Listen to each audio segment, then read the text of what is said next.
Get closer to that ugly face. He's a big turkey though. I started calling him Popeye.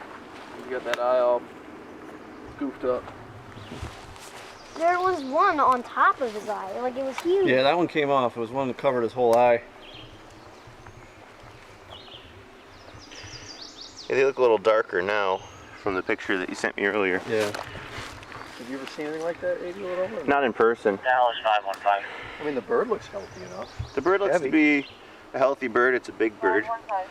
Where's the beard? Is the beard still in here? Yeah. It's not a huge beard. Pick him up though.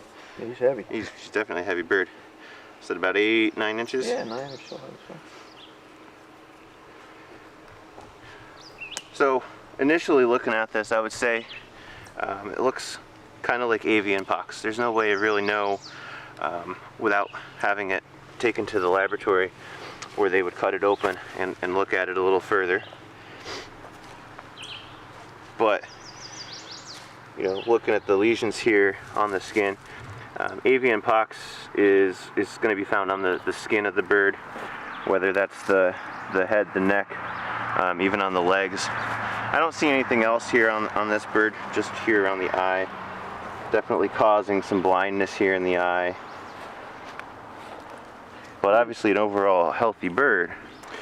So what we do with any wildlife that we find that has any kind of abnormalities like this, be it deer, turkey, grouse, even our non-game species, you know, eagles, hawks, anything like that that we find that has some sort of abnormality that might be a disease, what we do with that is we send it down to our state veterinary lab. We have a cooperation with Penn State and a few other organizations to do an analysis on these animals. And what they do, they do a full necropsy of the animal. They cut it open, they look at the organs, they look at the muscle, they look at the brain, and obviously they look at the skin and see what kind of anomalies are on that animal.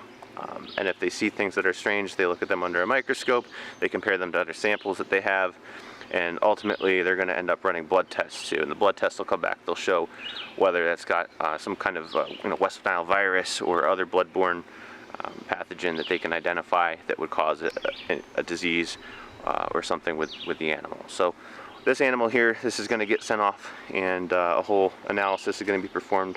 It might take a few weeks, and then we'll know with some certainty what it was that was plaguing the bird, and potentially could have gotten worse or even infected other animals. And that's our main concern. If it's something that's infectious, we want to make sure that we know what's affecting our wildlife populations here in Pennsylvania. Is this becoming more of a concern? Because I know a lot of guys are saying they aren't seeing the numbers.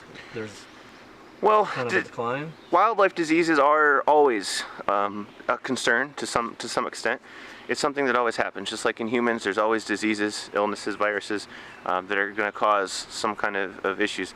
But ultimately, wildlife, it's not going to take itself to the doctor when it's sick.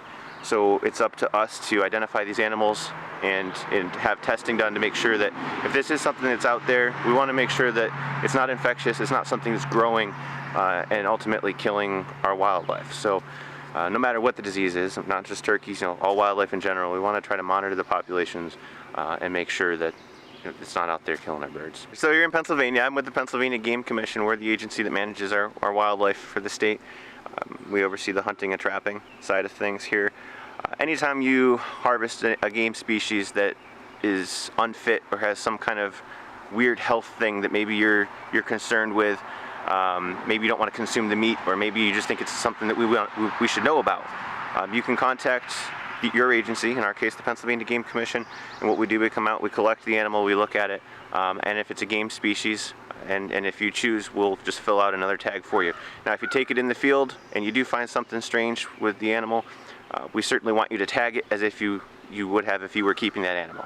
So you fill out your tag in the field, you attach it to the animal by law, and bring it home. Make that call as soon as you can. Preserve the animal. We want to make sure that it's in good condition so that it can go down without any kind of decomposition or anything like that, because it might be a couple of days before we can get it to the laboratory.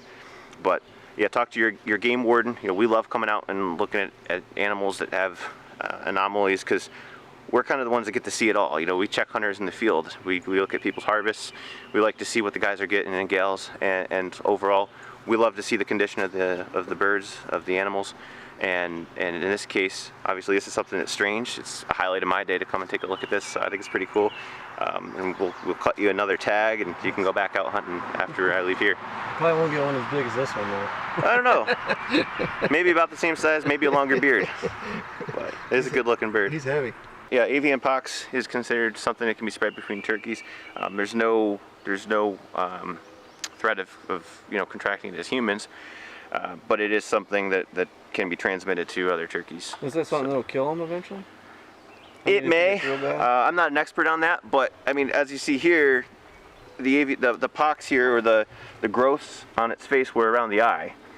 So what's going to happen here is ultimately that eye is going to swell shut. It's not going to be able to see. If it goes to the other side of the head, now the turkey's going to be fully blind. It's same thing with fibromas on deer. You see the growths that are on deer. Fibromas are completely harmless, and they're essentially just growths. They're fatty growths. But when those fibromas grow around the eyes, they grow around the mouth, they grow around the nose. Those are all areas of the face that you really can't afford to lose the functionality of. So it could be detrimental to the deer, could be detrimental to a bird, depending on what it is. But regardless of whether it's actually affecting the bird's bloodstream, nervous system, anything like that, just the fact that it's on the outside of the skin, it's causing it to be blind. That's going to cause it.